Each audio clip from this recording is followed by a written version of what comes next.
What I thought, and I'll echo the previous speaker by saying it's great to give a crowdsourcing talk without having to do so what we thought we'd do was this. And so what I thought I'd do is use a few examples from recent Zooniverse projects to talk about the design structures that we've come to believe in and the kind of things that we think we know work and don't work when building crowdsourcing. So I'm sure it sounds like most of you know the story, but this was an entire accident for me. Crowdsourcing for me was caused by this thing. This was a telescope that transformed astronomy by taking images of 1 million galaxies, and then critically the team that built the telescope released those images for free for anyone with no privileged access. So the people who'd spent 10 years building this thing gave their data away. And as a result, the most cited astronomers in the world and have got careers off the back of it. And so we wanted to sort those galaxies out by shape. Galaxies come in lots of different shapes. And this is a classic, for me, crowdsourcing task because there are 10 years of papers using computer vision and machine learning approaches which failed to do better than 70% accuracy, and we needed 95% accuracy. We tried student sourcing this. The student's name was Kevin. He did about 50,000 galaxies and then gave up, which I think is reasonable. And so while sitting in the pub in the Royal Oak, for those who wish to go and pay homage later, we decided that we needed help, and we created a small internet project that then went nuts. And Galaxy Zoo is on the hundreds of millions of classifications 6 years later. These are in fact the outputs. We were able to sort our galaxies out by shape. And one of the key things here is that because we had a lot of attention, we could have lots of people look at each image. And thus, not only could we come to a consensus, but we had an accuracy, some sense of how difficult a task each individual galaxy was. And that turns out to be really helpful. So this is a successful project. And my definition of success is that the project has to produce results that are of use to the research community. And it has to do so in less time than it would take you to just sit and do the transcription yourself. So although there are lots of social goods and lots of educational opportunities that happen around these projects, the core authentic promise is that we can achieve something with the crowd that we couldn't have done anyway. So this wasn't just about saving Kevin. The results that we got were better than we would have got if Kevin had sat and clicked through 1 million galaxies. We don't make mistakes because we have 10 people looking at each one, and we have this fuzziness, we have this understanding of how good the classifications are. So it's worth bearing in mind that definition, I think. Not all of our projects hit that, but that's the aim. And so our first foray, we built from Galaxy Zoo and started getting phone calls from people saying, well, could you let your people also help us do this? We've done everything from determining whether whales have accents, turns out they do, to listening to Transylvanian bats, to some of the projects I'm going to tell you about today. And our first accidental humanities project was old weather. So this started as a climate project. And the aim was to take logbooks, initially from, these are World War I Royal Naval ships. This is a day, and every 4 hours, literally come hell or high water, they would record pressure and temperature and wind speed and direction information. This was of use to the Met Office, who needed it to test their climate models. And so this is an incredibly dull task. You're typing, all right, it's about the weather and it's about history, which is not bad if you're a British audience. We've determined, by the way, that old weather is an excellent name if you're British. If our American colleagues think it sounds like two of the most boring things you can find put next to each other. But this is a terrible task, so we needed to make it as easy as possible. And so the interface that we came up with guided people through. You had this little magnifying glass, and it guided people through and told you exactly what you should be recording. It also had, whenever you put in a position, the ship on Google Maps moved. So there was instant feedback. And that sense of you have done something that's useful because you could see what happens. It turns out to be key in engaging people in the long term. They could see that they'd made a meaningful contribution because the ship had moved. They can also see if they mistype, they put in east instead of west, and the ship jumps across the meridian. That's immediately obvious. It's immediately obvious in data. And so applying my test, this works. So this is one logbook page. We've got each set of weather observations recorded by a set of different people. We've run an algorithm that decides that all of these people were putting in the same amount of weather information. And then you can see there's a high degree of consistency. So we can make radical discoveries, like the fact that this is HMS Africa, this is noon temperature, and this is a point where it sailed up into the Arctic. So this is a proof that it's colder in the Arctic than it is in the rest of the Atlantic, which is a valuable scientific result. But of course, with these projects, a good way to think of a Zooniverse project is it has a core task, and then it has serendipitous discovery wrapped around it. And what happened very quickly with old weather is people realized that history was more interesting than climate science. This may not be a hard audience to sell that idea to. And so people started recording the notes and the marginalia in the logs. And so, for example, if you want to recover the galvanized hand bucket of HMS Antrim, I can tell you exactly where it went overboard. This is, in fact, a map of every use of the word overboard. So this is our treasure map. I think the galvanized hand bucket is about as glamorous as it gets. We started picking up names, and people were recording. There was an admiral who kept popping up on ship after ship after ship, and he gained a fan club, who eventually discovered that he was the guy who went around and gave medals out. And so he was appearing on ships to boost morale, handing out medals and then disappearing again. And we recovered the story of Sub-Lieutenant Fardell from HMS Minotaur, who 3 years in a row got into trouble for giving grog to the men at Christmas. And he gets banished from the ship, and he's always back by about April. And our volunteers track down his family to buy them some booze.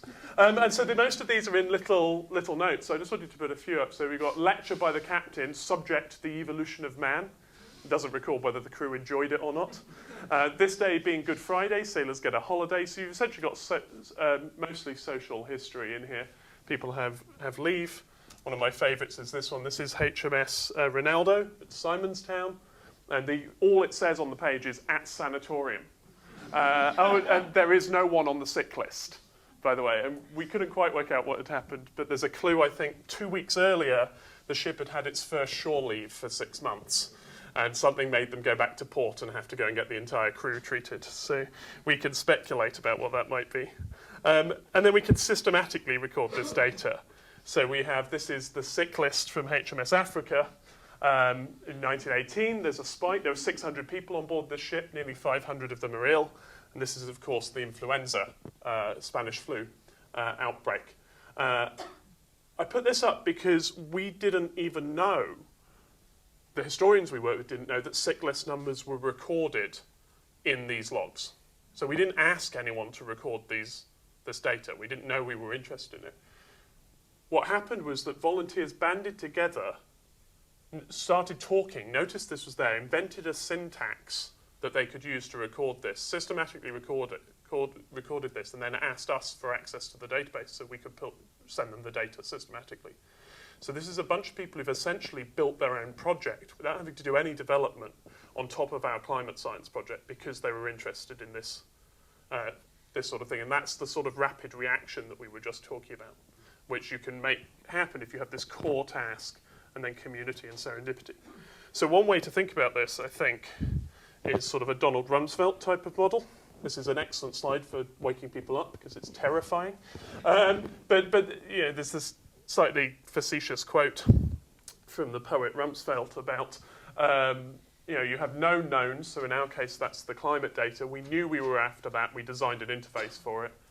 There's the unknown unknowns, the things that you would never know were there. So in this case, your imagination might be sparked by the sudden mention of a lecture on the evolution of man. And then you've also got this known unknowns category. So we didn't know the sick list was there, but we can use the interface we designed to systematically go after it. So this is systematically delivered through the main interface, systematically delivered through conversation and adapting the interface, and then this is spontaneous, and you have to find a means of attacking those. So when we design a project, we try and plan, in most cases, we try and plan for all three of these things, try and build systems for that. And of course, the other thing you have to worry about is that it has to scale. So Old Weather recently celebrated its millionth logbook page. So this is what that would look like compared to a slightly disturbing figure of what appears to be a Neanderthal or pre-human figure, but it's supposed to represent an average-sized person. And on average, people are spending about 2 minutes per page. So if you add that up, that's about 4 years' worth of effort, total concentrated effort round the clock. And so that passes my test of giving us more work back than we put in to create the project. And it's interesting to think about where that work comes from. So this is a visualization of the old weather dataset split by user or by volunteer. And so you can see some people do loads, many people do 1 or 2 data points on 1 or 2 pages. And I think almost a rule of thumb for us is that if you were going to draw a dividing line down this, it's sort of somewhere around here. And it's always, across many disparate projects, the case that about half of our effort comes from the truly dedicated, the people who've made a commitment to come back and to keep going, and about half of the effort that we get comes from people just passing by and trying out the site. And so if you want to make the most of this effort, you have to make this side useful just as much as these people. So you have to build an interface which makes instant engagement useful. So you have to do the easy thing first. You have to make a tutorial that's short, because these people aren't going to sit through a 10-minute learning experience. We had a project called Solar Stormwatch, which still exists, which was the first one we did in collaboration with a museum, with the Royal Observatories in Greenwich, and they produced a fabulous pedagogical tool with a nice tutorial that you worked through systematically that taught you everything you needed to know about what you were going to see. And we discovered that almost everyone left after the tutorial. Because what had happened was people hit these sites because they followed a link. They haven't yet made a decision to engage, and they do something. In the case of old weather, the people who are doing something are providing us with information. In the case of Solar Stormwatch, they were getting to the end of the tutorial thinking, well, that was nice, and then going back to Facebook or to work or wherever else it is. And they never hit the point where they were experiencing an authentic interaction with the data. And so we never had the chance to convince them of the thing that's truly unique about crowdsourcing, which is that they'd done something useful. What we've been trying to do instead with our later projects is get people to that point as quickly as possible and then help them to get better. And I'll say more about that at the end. So at this point, old weather was early, but these days the Zooniverse contains just over 20 live projects. There are another 10 or so under development. Really it exists because from a code point of view, there's nothing special about any one of these projects. Whether you're collecting information on galaxies or solar storms or logbooks, that task of seeing something, making a decision about it, and receiving that information is shared. So we can build one platform that supports everything from papyrology to marine biology. We actually generalized the old weather toolkit, the one that built the version of old weather that I showed you. We released it as an open source product called Scribe. You can find it on our GitHub repo if you're a developer, or even if you're not.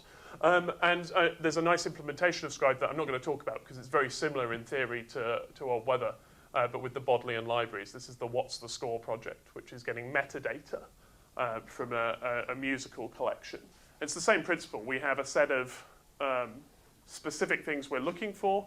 In this case, it's not weather data, but it's front matter, creator, title, illustrator, publisher, whether there are lyrics, whether you're looking at the back pages and so on. Those have help.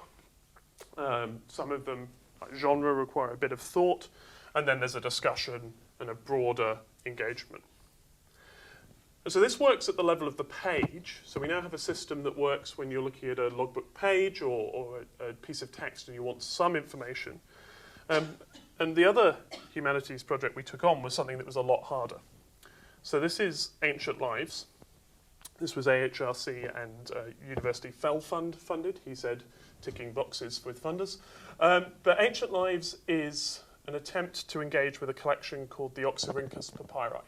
And Oxyrhynchus, as I'm sure you all know, is the city of the sharp-nosed fish, which is one of my favourite facts ever. It was the third largest city in Alexandrine Egypt. And these days there's not much there, but about just over 100 years ago, this was the scene because these are actually stacks of papyri. So they found Greek papyri in some places 20 feet deep, covered by sand. In fact, they would be the more decayed of these stacks were being used by locals as compost.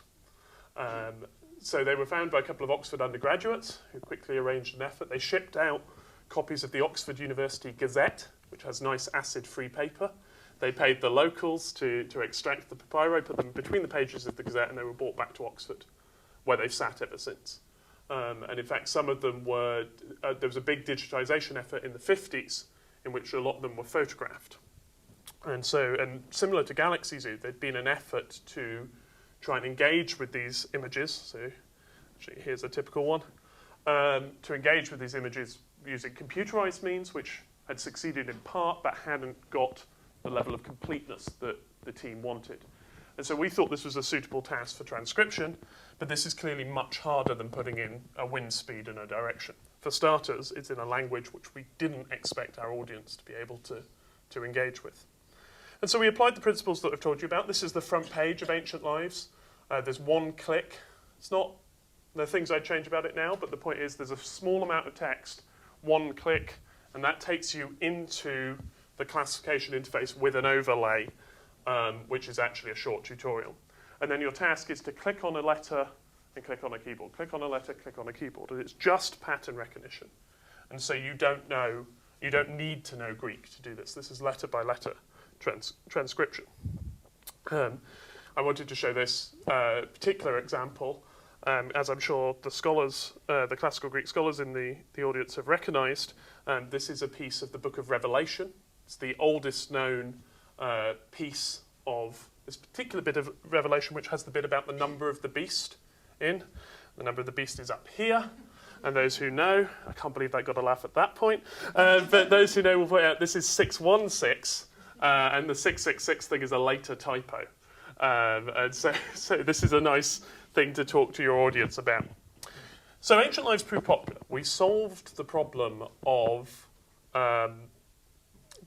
providing interface that people found engaging. They liked the idea of clicking and saying something meaningful about these papyri.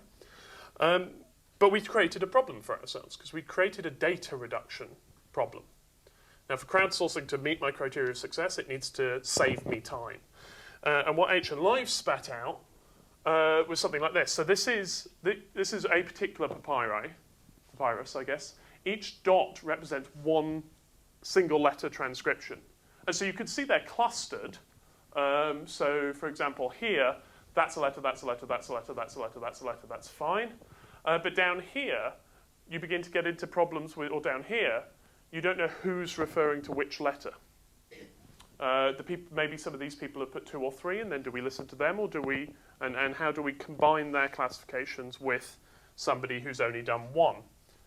What we've done is we've turned a few thousand papyri we didn't have time to read into a few 100,000 data points we don't have time to deal with.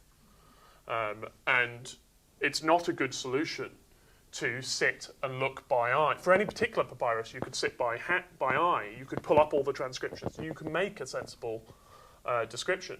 What you have to do is find a programmatic way of doing this.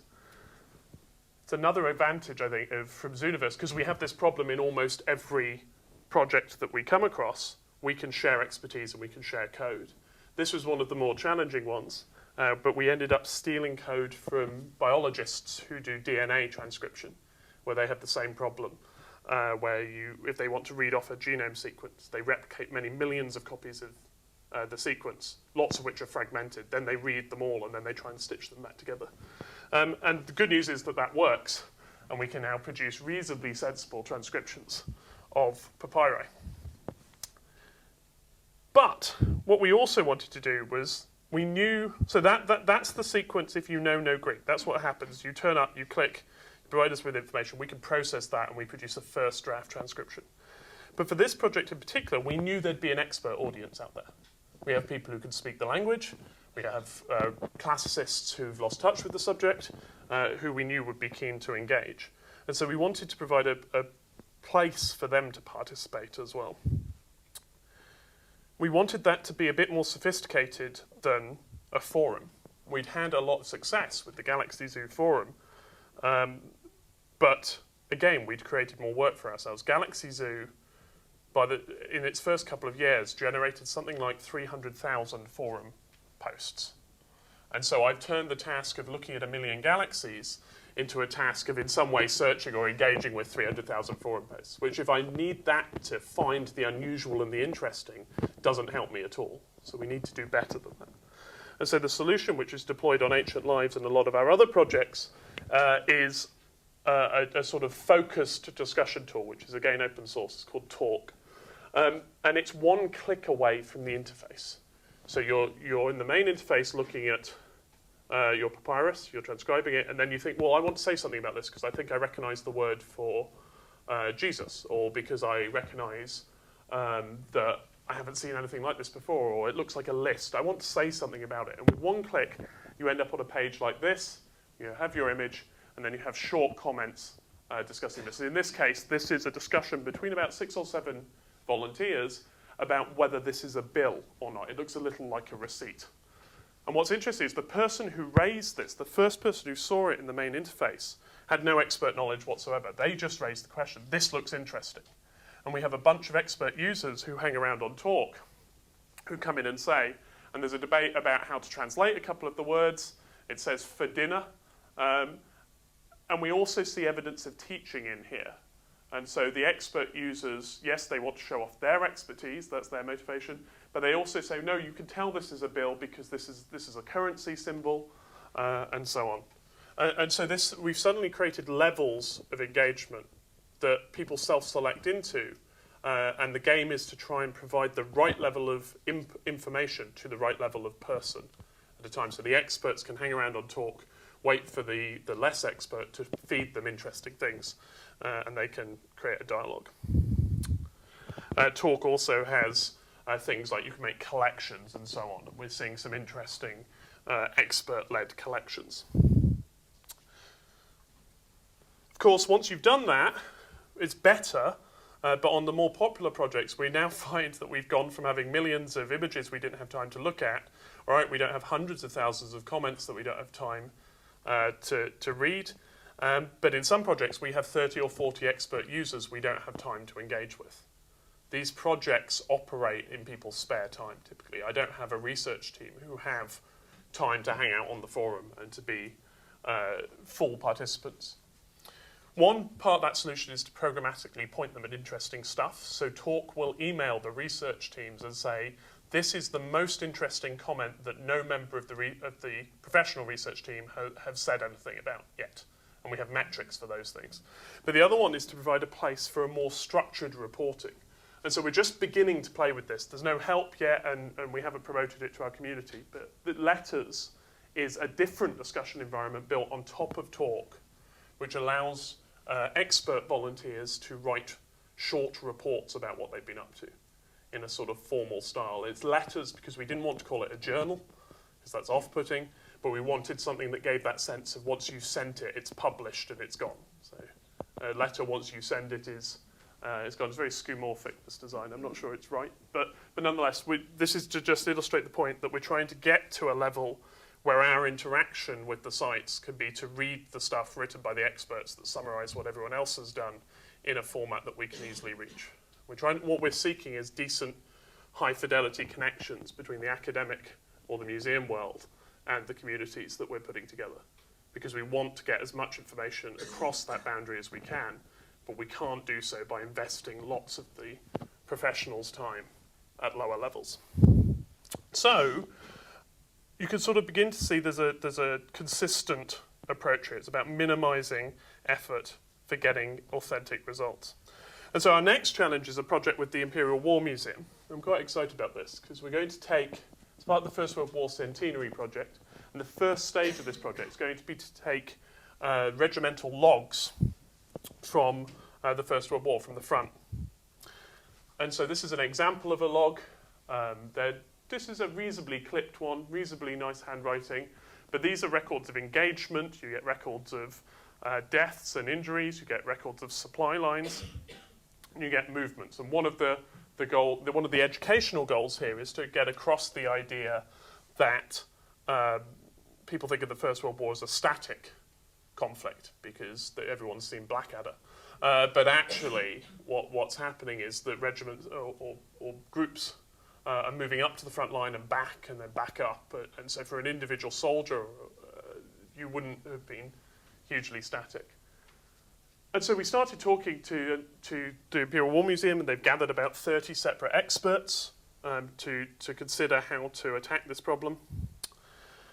And one option is clearly to go for a full transcription. These are hugely valuable records of interest to a huge diverse community of scholars and citizen scholars, I guess. And so one could just create an interface that allows, and we're going to hear about the Bentham project in a second, I know, so you could just create an interface that says, okay, type this up. Tell us what's there. But to me, that doesn't solve our problem. Because what that does is turn this page, which I don't have time to read, into 3, 5, 10, or however many people I get to do it, efforts at transcription, which I don't have time to reconcile. And it's a very hard problem to automatically reconcile full transcription. I don't think it's been done well, ever. If somebody knows differently, I'd love to hear about it. And so we are going to stick to our methodology of rich metadata. We're in the middle of defining about 30 separate things that we want people to look for, and we'll essentially create an excellent index for this. What's interesting is that in old weather, there's a group of citizen historians who are using the equivalent of that index to decide which logs they want to do full transcription of. And they're curating by hand, and they're putting up full transcriptions themselves. So again, you've got the main project as an engine of motivation. You know, it's a first authentic encounter with a document or with a task, and then for a few people, they're inspired to do much more. And that's okay, in fact, that's to be encouraged. But we sacrifice full transcription in the cause of making this open to a lot of people and thus being able to get through the data and being able to produce results that we can test and we can authenticate without expert intervention. Now, I just want to say a couple of words about motivation, and in particular about the game-like approach, or gamification, if we're allowed to use that word. I don't like it either, by the way. And so if you really wanted full transcription of this, but didn't think that people would be motivated to do it, I guess the motivation is an open question. Of course, you know, that you can provide alternative motivations to engage with this text. And I don't know, does everyone know this project? This is my favourite. I think it's down. So this is the Finnish National Library wanted a full transcription of their newspaper archives. And very few people speak Finnish. And so they invented a game called Mole Bridge. And this is the game. And what you have to do is you have to get the moles up to their sweetheart who sits on a cloud up here. And you do that by transcribing letter by letter. So it's an Ancient Lives-like thing. And every time you transcribe a word, it creates part of the bridge. And what I really like about this project is it has error checking built in. So this cloud is pink because only I have filled in that word. The same word's offered to somebody else on the site at the same time. If they agree with me, it becomes white and solid. If they disagree with me, then the moles fall to their death, which is hugely distressing. And so this works really well.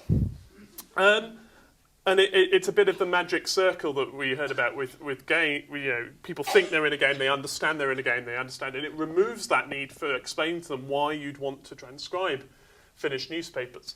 But that's actually, I think, dangerous. Firstly, you've shifted people's motivation.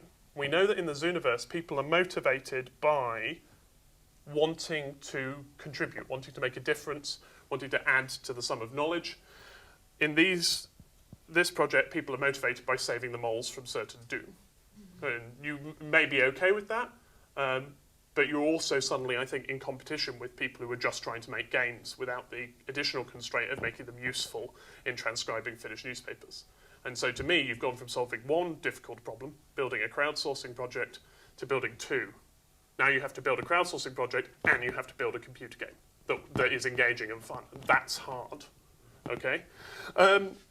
It's also an expensive solution because you often end up with, in the game-like projects that have succeeded, you end up with something that's very specific.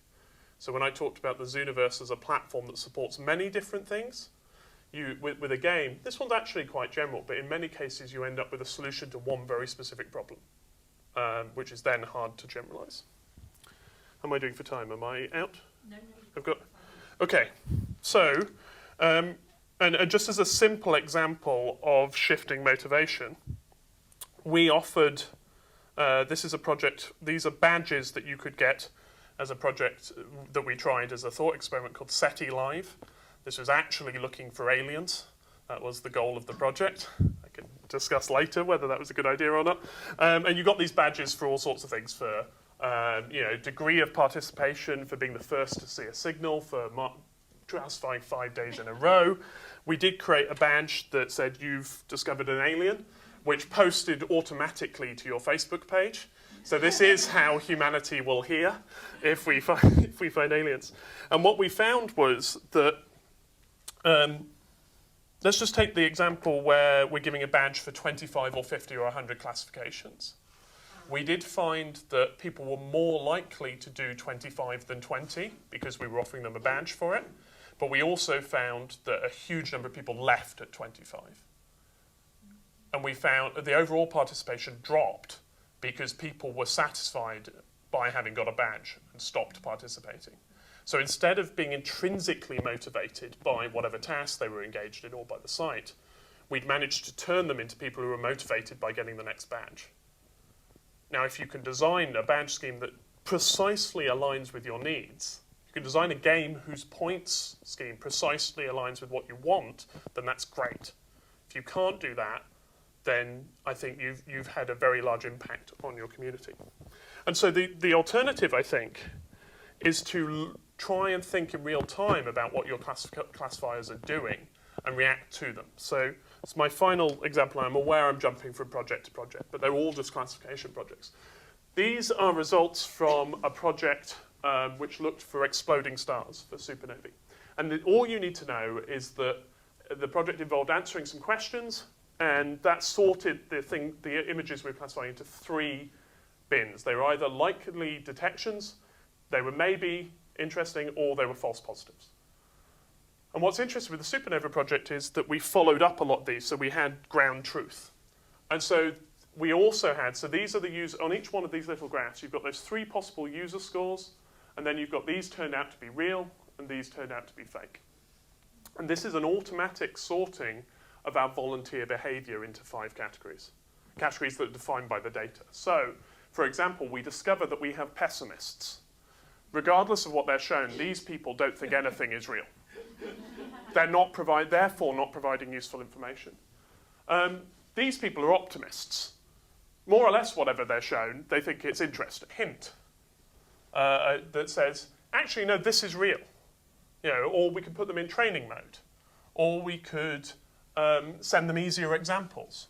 Or we could find something else that they were good at, or suggest they go and become papyrologists, or whatever. We've wasted these people's time, and we could have intervened if we knew this in real time. These guys, we could maybe leave them alone, but we could also tell them what a supernova is. And we could do this, so this is on ability, but we could also think about this with motivation. If we could tell, maybe some of these people were motivated by discovery, maybe some of them were motivated by beautiful images, maybe some of them were just motivated by community. If we could look at behavior on the site and understand what motivated people, we could then interact with them differently. So that's the kind, it's not gamification, but it's that kind of richer experience that I think is where crowdsourcing is going to go in the next few years. You need the analytical techniques to be able to try and solve some of these problems. And you can even look at individual trajectories. And this is a graph that's supposed to scare you slightly. But the only thing you need to look at is this person, this is one person, and each of these Toblerone graphs is one person over time. And I find this fascinating. This is somebody who's doing okay, and then they learn something wrong. So they change their mind about how the site operates or what they're supposed to be doing, and they get much worse. And then later on, they get better. And so you can ask questions like, what should we have done to intervene at this point? What could we have done to focus their attention more? And we're playing with that with new projects. So, for example, this is a new astronomy project we're testing. This one has about 1 in 10 images to begin with, and then it decreases as you get more experience. have simulated images. And in this case, I've managed to mark this correctly, and I'm told that I've marked it correctly. And this is interspersed. So this isn't a training mode. This is interspersed with my experience of the site. So this is a game-like behavior that can focus attention and shift it in the right direction. So I hope some of that was interesting. I know I've thrown about 20 projects at you, and I'm really sorry to drop in and then do that to you. A couple of adverts. We are launching a project with the National Library of Wales. Place names, if you want an early beta, it's down here. Write it down quickly. And we have a development job going for the Imperial War Museum project. So if any of you know JavaScript developers or are JavaScript developers, please come and find me. Thanks a lot.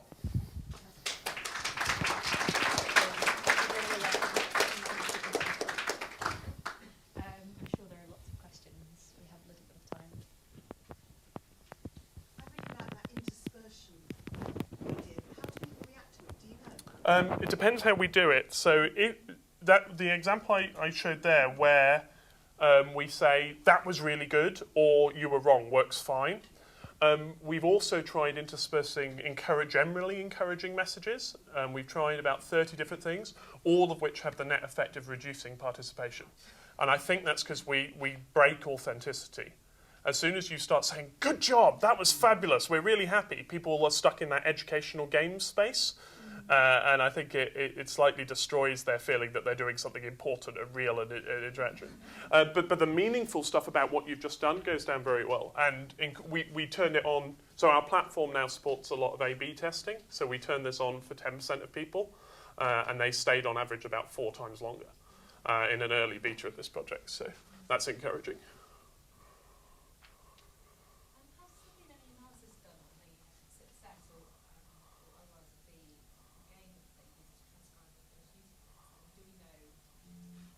No. Yes. Yeah. Yeah, they were successful in completing it, and I'm assuming the accuracy is good, although I haven't seen that. It's sadly not online anymore, right? Yeah. So you can find YouTube videos of people playing it? We've offered to host it for them for free, just because I quite enjoyed playing it. So, but yeah, so certainly in terms of motivating its audience, it worked very, very well. What I'd love to know, but don't, is what proportion of their users spoke Finnish. Actually, I think that on their page at the moment there are statistics. Oh, cool. Okay. Good. What I was thinking is, where we've got a small, I'm mainly French, and if there was a way of kind of getting wider participation in the project other than just expert users or just scholars in that field, that would be interesting. And then take the point about not wanting to trivialise. Well, I mean, but Ancient Lives reaches a very large audience who don't speak Greek. So there are ways to engage people who don't speak the language. So the point with the Finnish example, I wasn't trying to make the point that that's the only way to engage a wide audience. I was trying to make the point that in doing so, but by switching to a game-like mode, you're engaging with them on the level of the game. Whereas what we see in Ancient Lives is we see an audience who aren't engaged in that particular language, who have no experience of it, being drawn steadily into an audience, into a wider engagement, and thus being motivated to learn more. We haven't tried it with medieval French, but maybe we should. Question, this also take a long time to design and a lot of money to design to get you to this stage. Is it open source? So what about is people having to go back and design it all again? Yeah. So the front end, so the current mode is there's 2 pieces. There's the JavaScript front end to all the projects. Those are open by default, with the exception of Ancient Lives, which is a whole other story. The back end is currently open but not open source. So if you build a project on it, we will open it to third-party projects, and we'll work with people to deploy their projects. But we haven't open sourced it because we don't yet have the resources to support an open source community using it. And we want to do it properly. We've got grants in that will transition us to fully open. I should say we have a call for projects, which you can find linked from the main Zooniverse site. So we have funding to build projects for other people, both halves. And yeah, I love the way people look up when you say that. And so we'd just like to hear ideas so that we can get a sense of what's useful. Okay. I think you're going to stick around for tea afterwards, and then you're going to disappear. I think I'll be disappearing quite rapidly. I'm Quite really quickly. sorry, I've got to go back to talking about boring robotic telescopes. So Thanks. you've had your chance. Sorry. Thanks very much, Chris.